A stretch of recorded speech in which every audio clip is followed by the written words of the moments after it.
Hey Star Trek fans, welcome once again to the Raktajino Roundup, where I bring you a roundup of the past month's news in the Star Trek universe, as well as take a look ahead at what's coming up in the next month. Doing things a little late this month, unfortunately, so some events have already taken place in January, including the recent Short Treks episode, which I've already done a review for. You can find a link to that in the description below.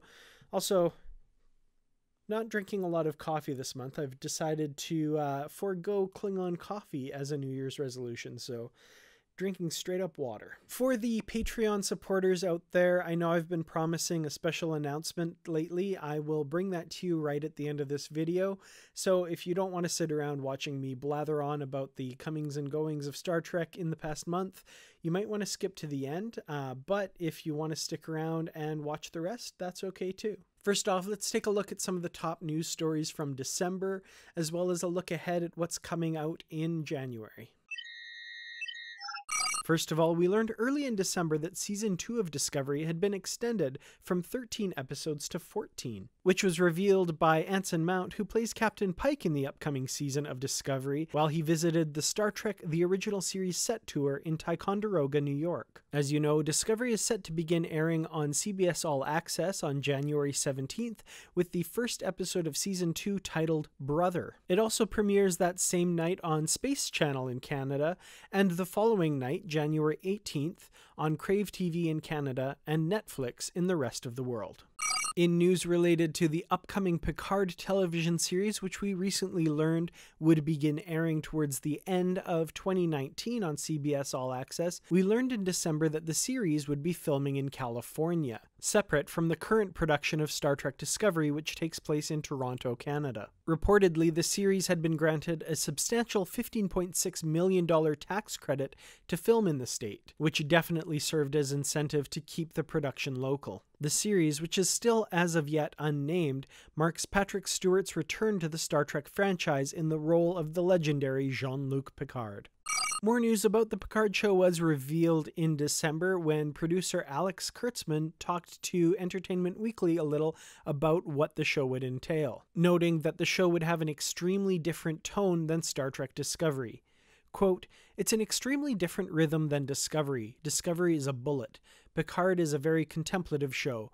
It will find a balance between the speed of Discovery and the nature of what Next Gen was, but I believe it will have its own rhythm." Look for more news on the Picard show in the near future, as it is aiming for a late 2019 release.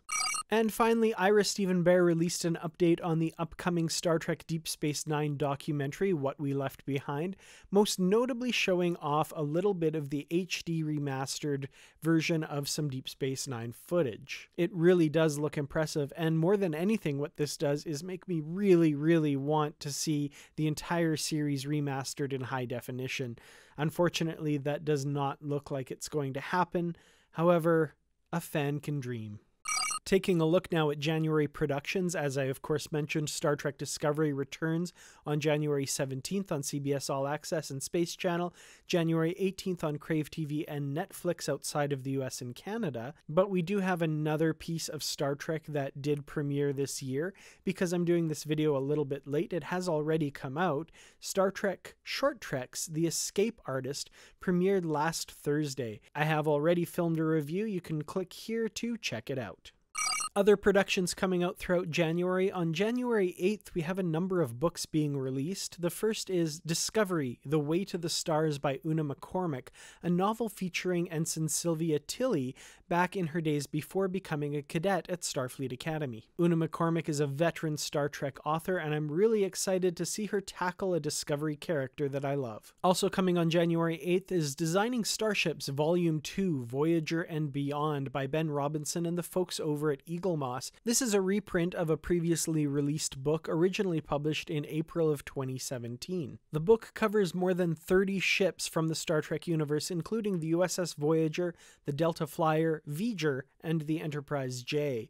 It's packed with original concept art, including work from legendary artists Sid Mead and Robert McCall. And also on January 8th, we get the first two Little Golden books produced for the Star Trek franchise, I Am Captain Kirk by Frank Barrios, and I Am Mr. Spock by Elizabeth Schaefer. The Little Golden books are a series of books for very young readers, and I'm excited that Star Trek has finally gotten some representation in this series. If I ever have kids someday, I'm definitely going to have these to read to them. Throughout the rest of the month of January, we have a number of comics coming out. On January 16th, we get Star Trek vs. Transformers number 4, and January 23rd is Star Trek vs. Transformers number 5. And also on January 23rd, The Q Conflict number 1. This is a crossover series crossing all of the Star Trek television series with the exception of Enterprise and Discovery in an epic adventure dealing with the omnipotent entity Q. On January 29th, we have a trade paperback from John Byrne, New Visions Volume 8. This omnibus collection features the last few stories in the New Visions series, plus a reinterpretation and adaptation of the television episode The Cage. And finally, on January 30th is IDW 2020, a forthcoming one-shot special comic written by Peter David with art by J.K. Woodward. Here's the publisher's description. 20 years before he took command of the USS Enterprise D, Jean-Luc Picard sat in the captain's chair of the USS Stargazer. Picard served with distinction aboard the Stargazer for many years on his way to becoming the most respected captain in Starfleet.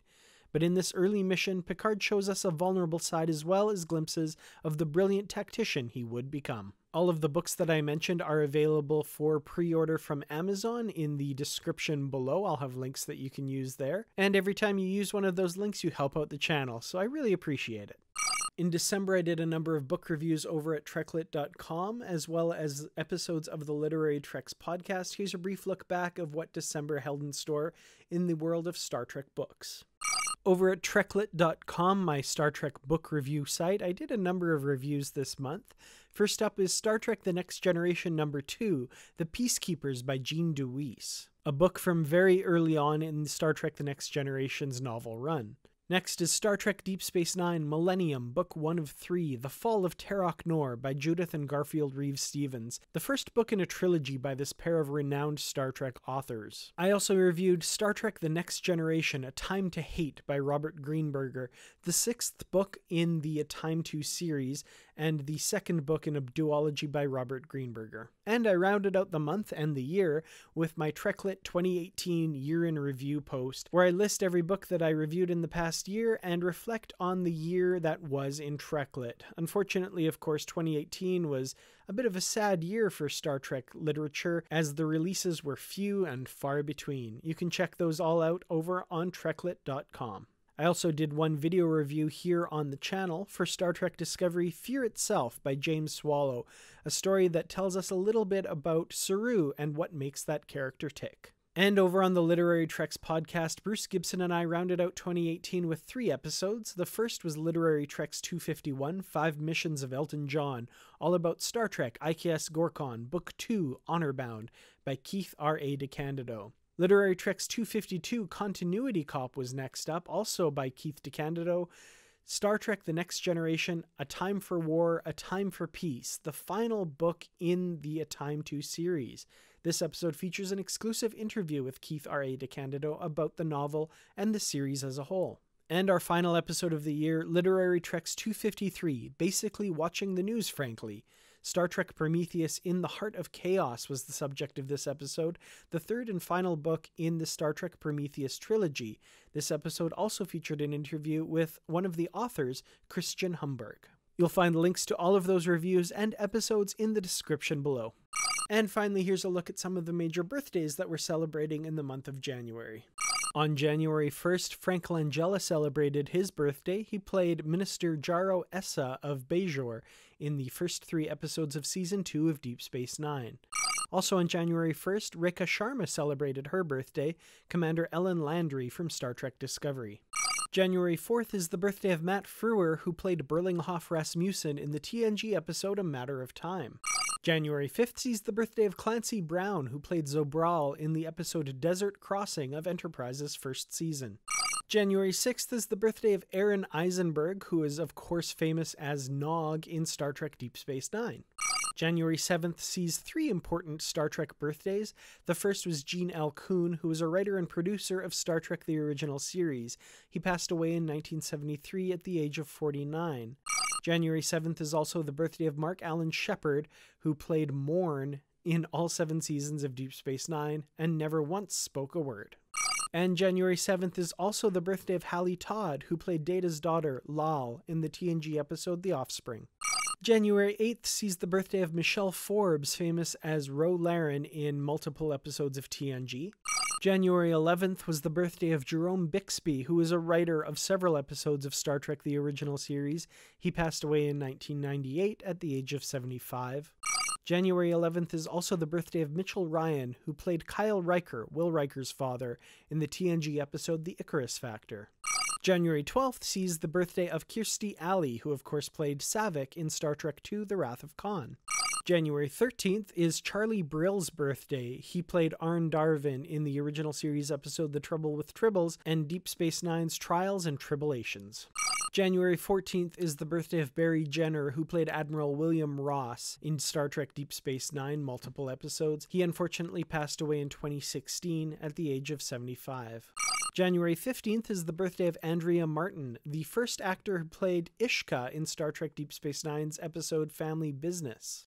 January 16th is the birthday of Michael Pataki, who played a couple of roles in Star Trek, Korax in The Trouble with Tribbles, and Karnas in TNG's Too Short a Season.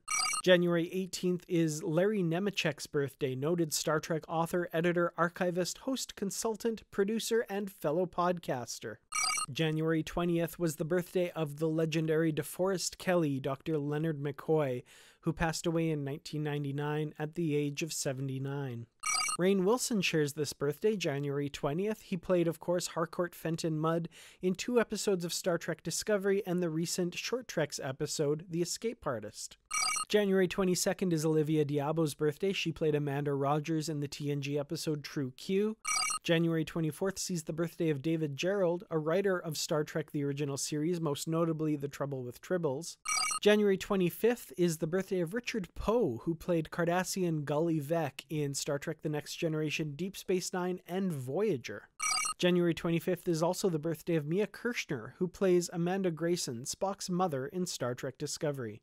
January 26th sees the birthday of an actress who's played multiple roles in Star Trek, Sia Batten, who played Tora Zial in a couple episodes of Deep Space Nine, the racer Irina in Voyager's Drive, and the Orion woman Navarre in Enterprise's Bound. January 27th sees 2 multiple guest actor people in Star Trek as well. First up is James Cromwell, who's most famous as Zephram Cochrane, but also played Nayrock in TNG, Jaglom Shrek also in TNG, and Hanok in Deep Space Nine. January 27th is also the birthday of Susanna Thompson, who played Varel, Jaya, most notably I would say Lenara Khan in Deep Space Nine, and the Borg Queen in Star Trek Voyager. And finally, January 31st was the birthday of Gene Simmons, who played retired Admiral Nora Sati in the classic TNG episode The Drumhead. She passed away in 2010 at the age of 80.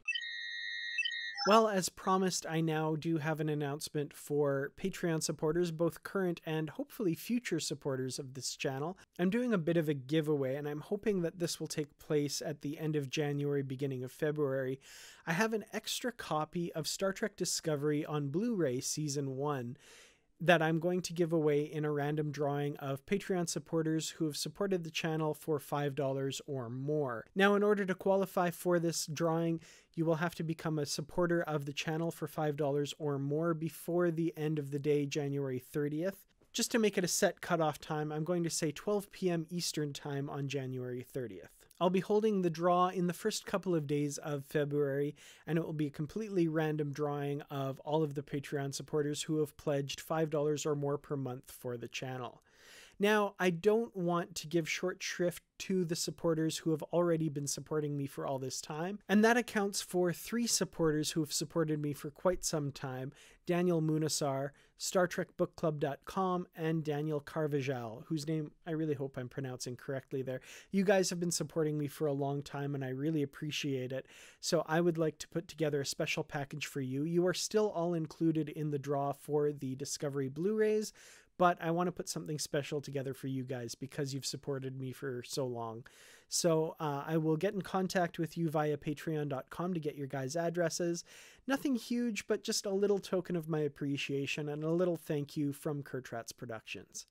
Thank you all so much for watching, and in order to get in on that draw, make sure to become a supporter of my channel through Patreon before the end of the day, January 30th, to get in on this draw. If you don't want to do that, however, even just liking, sharing, subscribing is great. And if not that, then even just watching my channel. I really do appreciate each and every person who takes the time out of their day to watch my little silly videos about Star Trek. You're really appreciated. Thank you so much. I'll see you all in the next video. And until next time, of course, live long and prosper. And look for my reviews of new episodes of Star Trek Discovery coming soon.